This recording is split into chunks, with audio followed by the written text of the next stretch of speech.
എല്ലാവർക്കും നമസ്കാരം. നമ്മൾ ഇന്ന് ഇവിടെ നോക്കാൻ പോകുന്നത് കേരള നവോത്ഥാനം എന്ന ടോപ്പിക്കിലെ തിരഞ്ഞെടുത്ത കുറച്ച് ചോദ്യങ്ങളാണ്. ഒരു 20 ചോദ്യങ്ങളാണ് നമ്മൾ ഇതിൻ്റെ അകത്ത് ഡിസ്കസ് ചെയ്യുന്നത്.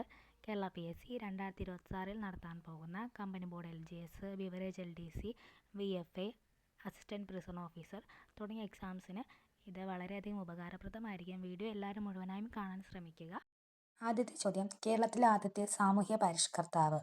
കേരളത്തിലെ ആദ്യത്തെ സാമൂഹ്യ പരിഷ്കർത്താവ്. ഉത്തരം ഓപ്ഷൻ ബി, വൈകുണ്ഠസ്വാമികൾ.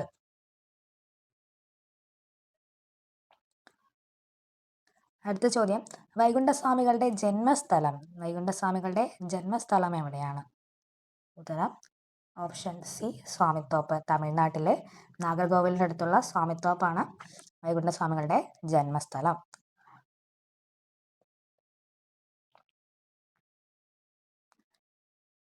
അടുത്ത ചോദ്യം, വൈകുണ്ഠസ്വാമികളുടെ ആദ്യകാല നാമം.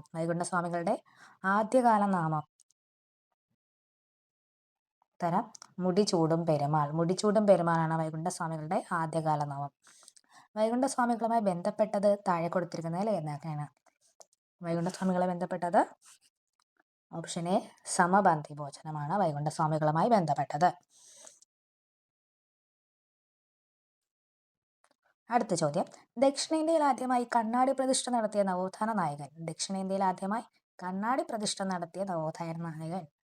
ഉത്തരം വൈകുണ്ഠസ്വാമികൾ.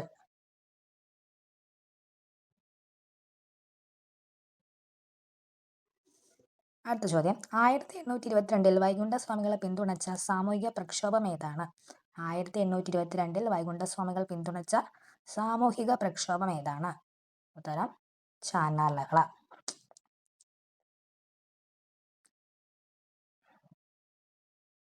അടുത്ത ചോദ്യം, താഴെ പറയുന്നവയിൽ തൈക്കാട് അയ്യ ഗുരുവുമായി ബന്ധപ്പെട്ടത്. ഉത്തരം ഓപ്ഷൻ ബി, പന്തി ഭോജനം.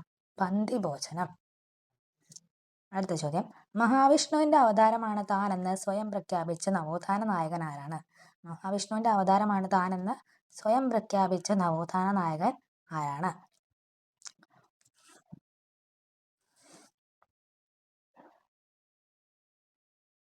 ഉത്തരം ചട്ടമ്പിസ്വാമികളാണ് മഹാവിഷ്ണുവിന്റെ അവതാരമാണെന്ന് താനെന്ന് സ്വയം പ്രഖ്യാപിച്ച നവോത്ഥാന നായകൻ.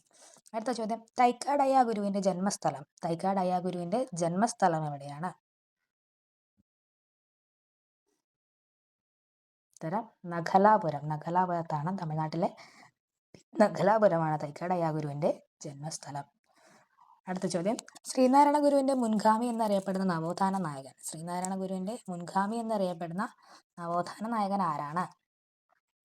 ഉത്തരം ആറാട്ടുപുഴ വേലായുധ പണിക്കരാണ് ശ്രീനാരായണ ഗുരുവിന്റെ മുൻഗാമി എന്നറിയപ്പെടുന്ന നവോത്ഥാന നായകൻ. അടുത്ത ചോദ്യം, രണ്ടാം ബുദ്ധൻ എന്ന് ശ്രീനാരായണ ഗുരുവിനെ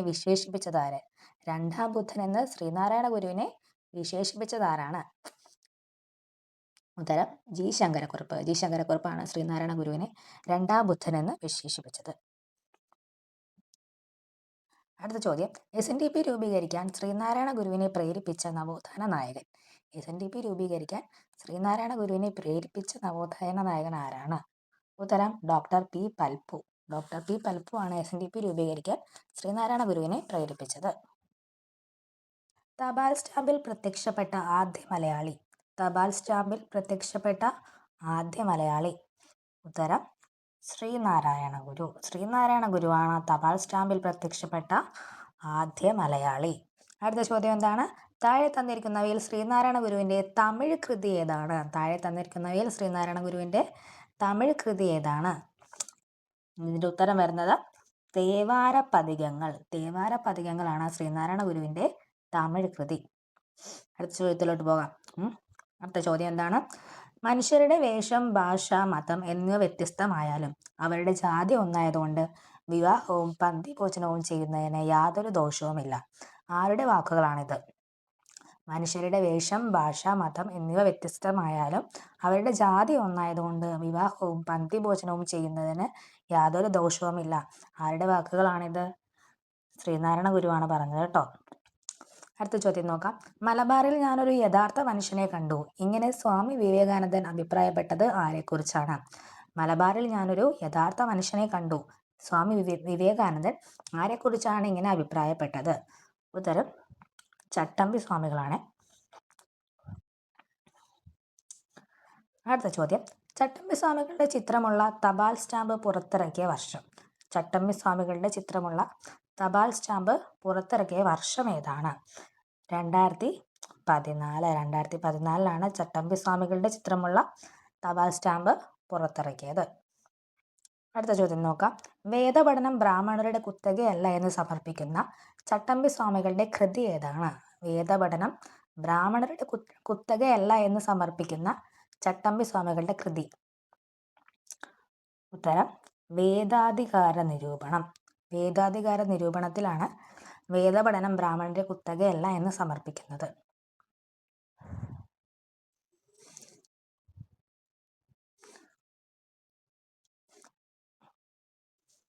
അടുത്ത ചോദ്യം നോക്കാം. NSSന്റെ ആദ്യ അധ്യക്ഷൻ ആരാണ്?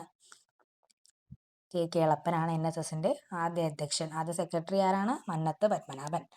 മന്നത്ത് പത്മനാഭന്റെ ആത്മകഥ എന്താണ്? എൻ്റെ ജീവിത സ്മരണകളാണ് മന്നത്ത് പത്മനാഭന്റെ ആത്മകഥ. അപ്പോൾ ഒരു 20 ചോദ്യങ്ങൾ മാത്രമാണ് ഇതിലെടുത്തിട്ടുള്ളത്. ഇതിൻ്റെ അടുത്ത ചോദ്യങ്ങളായിട്ട് നമുക്ക് വേറെ 20 ചോദ്യങ്ങൾ മാത്രമാണ് ഞാനിന്ന് ഇതിൻ്റെ അകത്ത് ഉൾപ്പെടുത്തിയിരിക്കുന്നത്. ഇതെല്ലാവർക്കും മനസ്സിലായി എന്ന് വിചാരിക്കുന്നു. നിങ്ങൾക്ക് ഈ വീഡിയോ ഉപകാരപ്പെട്ടതാണെങ്കിൽ ചാനലൊന്ന് ലൈക്ക് ചെയ്യുക, സപ്പോർട്ട് ചെയ്യുക.